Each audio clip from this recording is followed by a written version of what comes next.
Selamat malam dan selamat datang di dalam Oase episode ke-315.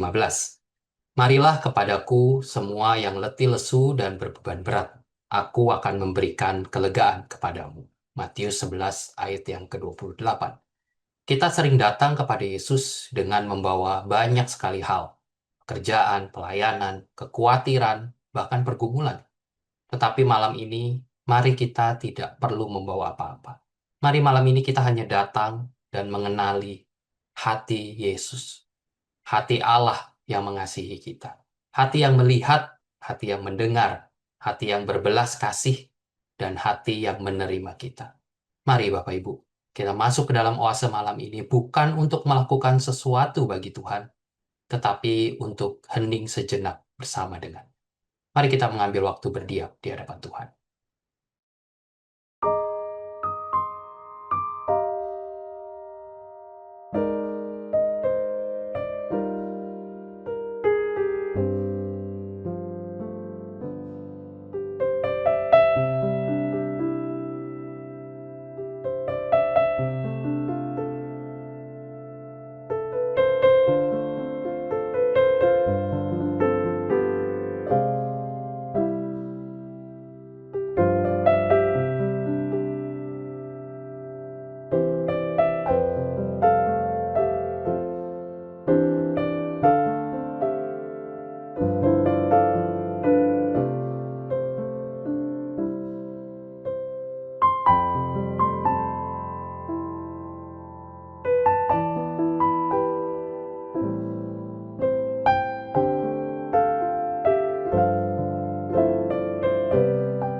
Ya Tuhan, terima kasih sekali lagi malam ini Kau memanggil kami untuk mendekat, merapat, tidak membawa apa-apa, hanya berdiam dekat kaki Yesus. Terima kasih ya Tuhan, sertai langkah kami. Hanya di dalam nama Tuhan Yesus kami berdoa. Amin. Bapak, Ibu, dan sahabat-sahabat muda, selamat malam. Kita bertemu kembali di dalam Oase dengan tema Hati Yesus. Ada seorang pendeta senior dari Gereja Presbyterian Naperville, Illinois, yang bernama Dan Ortlund, memberi kesaksian yang sangat menarik, di mana ayahnya pernah menunjukkan sesuatu yang dipelajarinya dari seorang pengkhotbah Inggris yang sangat terkenal yang bernama Charles Spurgeon. Charles Spurgeon mengatakan dalam keempat Injil, Matius, Markus, Lukas, dan Yohanes yang terdiri dari 89 pasal, di antara 89 pasal dari keempat Injil ini, hanya di dalam bagian Matius pasal yang ke-11, Yesus secara eksplisit menggambarkan hatinya sendiri dengan kata-kata, "Aku lemah lembut dan rendah hati." Menurut Ortlund, bagian ini mungkin merupakan kata yang paling indah yang diucapkan oleh lidah bibir manusia. Kita mendengar Yesus sendiri membuka hatinya kepada kita di dalam Matius pasal 11 ayat 28 sampai 30. Marilah kepadaku semua yang letih lesu dan berbeban berat. Aku akan memberi kelegaan kepadamu. Pikulah kuk yang kupasang dan belajarlah dariku, karena aku lemah lembut dan rendah hati, dan jiwamu akan mendapat kelegaan. Sebab kuk yang kupasang itu menyenangkan dan bebanku pun ringan. Mari kita akan bersama melihat di dalam bagian ini, yaitu tentang hati Yesus. Menurut Ortlund, kita tidak diberitahu bahwa dia dingin dan penuh dengan tuntutan. Dia tinggi hati dan agung hatinya. Tapi dia berkata lemah lembut dan rendah hati. Di Alkitab, hati bukanlah bagian dari siapa diri kita, tetapi pusat siapa kita. Hati menentukan siapa kita dan mengarahkan hidup kita. Hati menggerakkan semua yang kita lakukan. Hati di dalam bahasa asli Alkitab mencakup pikiran, kehendak, motivasi, afeksi hati nurani, dan keputusan. Dengan demikian, Yesus memberitahukan kepada kita dengan menyebut dirinya lemah lembut dan rendah hati.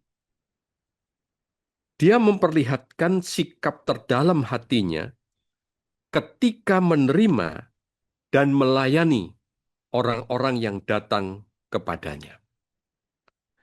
Sikap hatinya itu adalah lemah lembut. Arti kata lemah lembut adalah penuh perhatian dan rendah hati. Tenang dalam pengertian yang sangat baik. Jadi di dalam pengertian ini, Yesus ingin memberitahukan, dia adalah seorang yang hatinya penuh perhatian dan hatinya penuh dengan ketenangan serta rendah hati. Seorang yang bernama David Garland itu mengatakan, kata lemah lembut seperti halnya di dalam Matius pasal 5 ayat yang kelima, berarti bebas dari sikap meninggikan diri. Penuh kelembutan serta sabar menanggung penderitaan apabila memang itu patut ditanggungnya. Oleh karena itu, istilah lemah lembut itu adalah sifat Yesus yang lemah lembut, baik terhadap Bapaknya maupun terhadap sesama. Artinya kepada manusia, di mana dia datang ke dalam dunia dan dia menyambut semua yang datang kepadanya dengan penuh kelembutan hati. Kata rendah hati adalah sikap merendahkan hati yang meletakkan kualitas di pusat keberadaan Yesus yang tidak pura-pura rendah hati dan pura-pura mempertontonkan kesederhanaannya. Rendah hati ini berarti dia tunduk kepada Allah dan dia rela mengambil posisi yang rendah menjadi manusia. Itu adalah kerendahan hati yang telah ditunjukkan, yang telah dipertontonkan, dan itu merupakan satu bukti yang nyata. Dia datang ke dalam dunia karena dia tunduk kepada Allah dan rela mengambil posisi yang rendah. Di dalam dunia Yunani kuno, kerendahan hati dianggap sebagai satu kebajikan yang paling rendah karena dikaitkan dengan sikap seorang budak. Namun Yesus justru mengangkatnya menjadi salah satu kebajikan yang terbesar. Sehingga pada waktu dia mengatakan dia lemah lembut dan rendah hati, itu menunjukkan satu kebajikan yang terbesar. Sebab kerendahan hati adalah penyerahan diri secara sukarela demi kepentingan orang lain, yaitu demi kepentingan Anda dan saya. Jadi Tuhan Yesus ingin mempertontonkan dan mempertunjukkan dia berbeda dengan pemuka agama dan guru-guru pada zaman itu yang cenderung mengambil tempat yang tertinggi. Tapi Yesus berbeda dari para pemimpin agama yang mengejar kehormatan dan tempat tertinggi. Dia justru rela mengambil tempat yang paling rendah. Ia meninggalkan kemuliaan surgawi, mengambil rupa seorang hamba, dan merendahkan diri sampai mati di atas kayu salib. Oleh karena itu, seorang yang bernama Leon Morris, dia berkata, ia benar-benar rendah hati dan itu berasal dari pusat hatinya, dari pusat hati Kristus. Oleh karena itu, kalau kita mengambil kesimpulan, kelemah lembutan dan kerendahan hati merupakan kualitas batin. Sekali lagi, kualitas batin yang berada di pusat karakter Yesus. Ini merupakan sesuatu yang luar biasa. Sehingga Ortlund itu menuliskan bahwa dia masih ingat apa yang diajarkan oleh ayahnya tentang apa yang disampaikan oleh Charles Spurgeon. Bahwa Tuhan itu menunjukkan dirinya. Dia lemah lembut dan rendah hati. Dengan satu maksud, kualitas batin yang berada di pusat karakter Yesus itu benar-benar dia ungkapkan. Sesuatu yang luar biasa. Di mana Tuhan menyampaikan tentang kualitas batinnya itu. Sekarang kita akan berbicara tentang undangan Yesus. Tadi sudah kita berkata tentang hati Yesus. Sekarang kita berbicara tentang undangan Yesus. Bapak Ibu, kalau kita melihat di dalam Matius 11 ayat 28, undangan Tuhan Yesus itu diawali dengan kata, marilah kepadaku. Kata marilah artinya mengundang orang untuk datang, termasuk Anda dan saya untuk datang kepadanya tanpa ragu, tanpa tiket masuk, kapanpun dan dimanapun bisa datang kepadanya. Sebab dia memakai kata, marilah kepadaku. Kepadaku artinya, kepada siapapun bukan hanya ditujukan kepada orang istimewa, tapi kepada siapapun termasuk dan Anda dan saya di dalam kondisi apapun, kita boleh datang kepadanya.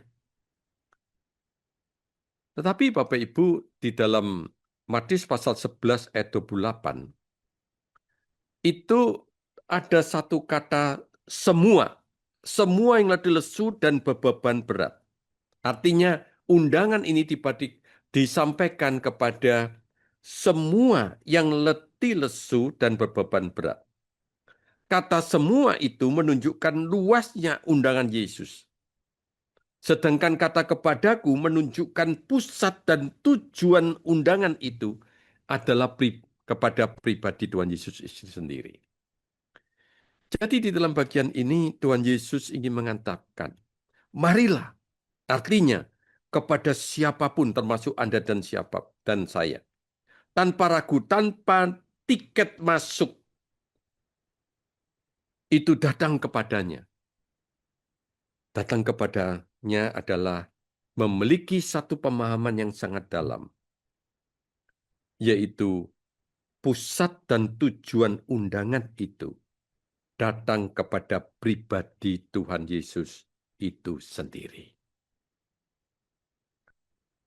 Oleh karena itu, Ibu Bapak, kalau kita berbicara tentang siapa yang diundang itu, Bapak Ibu jelas kepada Anda dan saya yang sedang letih lesu dan berbeban berat.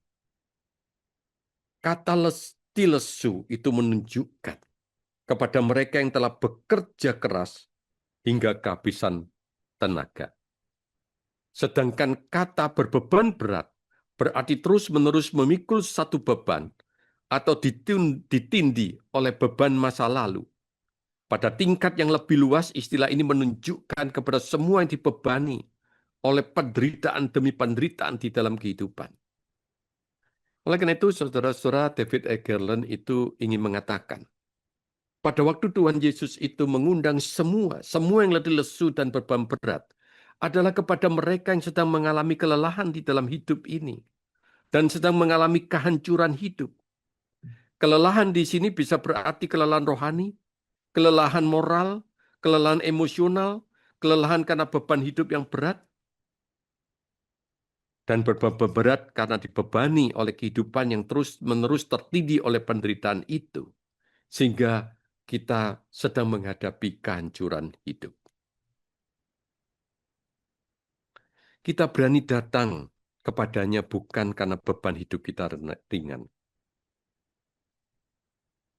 tetapi kita itu datang kepada Dia karena hati pribadi yang mengundang kita itu lemah lembut. Kita tidak perlu takut ditolak. Kita tidak perlu takut dipermalukan. Dan kita tidak perlu takut bahwa kita semakin dihancurkan karena datang kepadanya. Kenapa, saudara? Karena apa yang diberikan oleh Yesus pada saat kita datang kepadanya? Dia berkata, kelegaan. Itu yang dijanjikan. Mereka yang mengalami kelelahan dan kehancuran hidup, datang kepadanya, akan diberikan kelegaan. Kelegaan ini sangat mendalam, Bapak Ibu, artinya. Di dalam ayat 28, aku akan memberikan kelegaan kepadamu. Ayat 29 juga dimatakan, jiwamu akan mendapat kelegaan. Bapak Ibu, kelegaan itu artinya berhenti, istirahat, penyegaran. Seorang penafsir Alkitab bernama Tasker itu mengatakan, Yesus menjanjikan kelegaan dari beban yang begitu memberati, serta kekhawatiran yang melumpuhkan kehidupan. Seorang yang pernah mengalami satu perasaan frustasi dan kesia-siaan, kalau boleh datang kepadanya, dia akan menikmati akan kelegaan. Leon Morris itu mengatakan bahwa kata kelegaan itu tidak berarti mereka dilepaskan dari kerja keras karena menjadi pengikut Kristus. Tetapi berarti pada waktu kita masuk di dalam kehidupan yang tidak bisa tidak melibatkan kerja keras, tapi justru disitulah Bapak Ibu, kita melihat Leon Morris itu mengatakan bahwa kita itu datang kepadanya, bukan berarti dilepaskan dari kerja keras karena menjadi pengikut Kristus. Sebab Tuhan mengatakan, pikulah kuk yang kupasang, dan belajarlah dariku. Ayat 30, kuk yang kupasang itu menyenangkan, dan bebanku pun ringan. Jadi kalau kita kaitkan kata kelegaan dengan kuk yang dipasang ini, Bapak Ibu, maka arti kata kelegaan di dalam ayat 28 itu artinya, kita itu diberikan satu istirahat, karena beban kita itu bukan kita tanggung sendirian. Tetapi kita ada istirahat, beban itu menjadi ringan, karena dia ikut menanggung. Dia memberikan satu perhentian, sehingga di dalam ayat 28, kata kelegaan anapauso itu, justru di situ lebih menekankan ada satu perhentian, ada satu istirahat yang diberikan Tuhan kepada kita. Tidak menanggung beban itu sendirian. Ayat 29 kata kelegaan anapausin itu juga mengatakan jiwa itu mendapatkan perhentian, mendapatkan kelegaan dan istirahat. Oleh karena itu, Agustinus itu pernah mengatakan, hati kami gelisah sampai menemukan perhentiannya di dalam Engkau, di dalam Allah. Itu artinya adalah bahwa kita itu pada waktu datang kepadanya, hati kita yang gelisah itu akan menemukan perhentian hanya di dalam Tuhan. Karena kita datang kepada pribadi yang lemah lembut dan rendah hati. Sehingga John Piper mengatakan, hati manusia terus gelisah karena mencari kepuasan di luar Allah. Tapi pada waktu dia benar-benar rest, mengalami perhentian di dalam Tuhan, perhentian yang sejati itu, dia menikmati Kristus sebagai hartanya yang terbesar. Sebagai penutup, Bapak Ibu, mengapa Yesus dapat berkata, marilah kepadaku? Karena dia tahu apa artinya memikul beban. Di atas kayu salib, Yesus memikul beban dosa kita yang paling berat. Ia yang lemah lembut tidak membalas ketika dihina. Ia rendah hati, rela mengosongkan diri dan taat sampai mati. Di kayu salib, Kristus memasuki penderitaan, kegelapan, dan penghakiman dosa. Agar kita memperoleh kedamaian, memperoleh shalom dengan Allah. Di salib ia berseru, "Allahku, Allahku, mengapa engkau meninggalkan aku?" Supaya setiap orang yang datang kepadanya memperoleh kelegaan yang sejati. Kita memperoleh perhentian karena Kristus sudah menanggung hukuman dosa yang merampas perhentian kita. Kita diterima karena Kristus ditolak.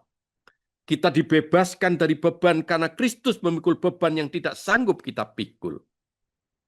Itulah sebabnya undangan Yesus masih terbuka pada hari ini kepada Anda dan saya yang sedang mengalami kelelahan rohani, yang sedang mengalami kehancuran hidup, yang sedang mengalami kelelahan moral, kelelahan emosional, kelelahan karena beban hidup yang berat.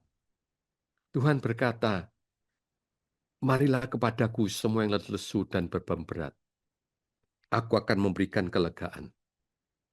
Itu bukan sebagai janji kosong, tapi dia sudah membuktikan melalui pengorbanannya di atas kayu salib. Dan di atas kayu salib itulah dia memberikan kelegaan yang sejati. Karena apa? Dia menanggung hukuman dosa yang merampas perhentian sejati kita itu. Dan yakinlah, kita diterima karena dia sudah ditolak. Kita dibebaskan dari beban karena dia telah memikul beban kita yang paling berat yang tidak dapat kita pikul. Marilah kita datang malam hari ini dengan keteduhan hati karena dia lemah lembut dan rendah hati memanggilmu, marilah datang kepadaku.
Bersyukur ya Tuhan, Engkau mengundang kami datang kepadamu. Kami yang sedang lelah secara rohani, secara moral, secara fisik, dan lelah secara batinnya.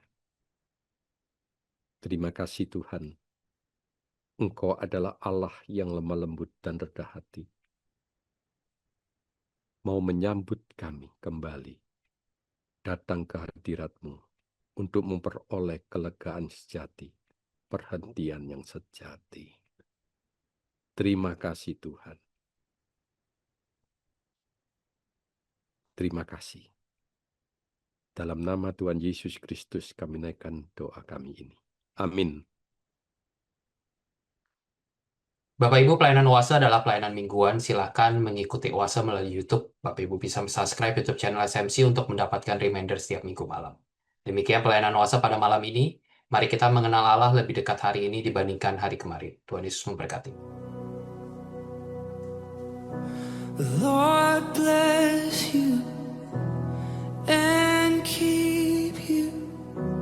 Make His face shine upon you and be gracious to you. The Lord turn His face toward you and give you peace.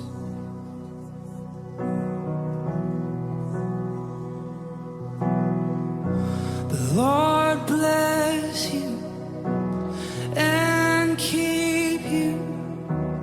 Make His face shine upon you and be gracious to you. The Lord turn His face toward you and give you peace.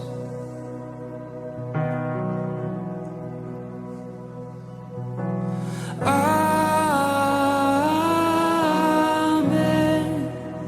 Amen. Amen.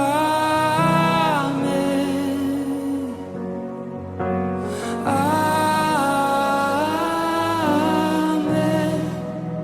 Amen. Amen.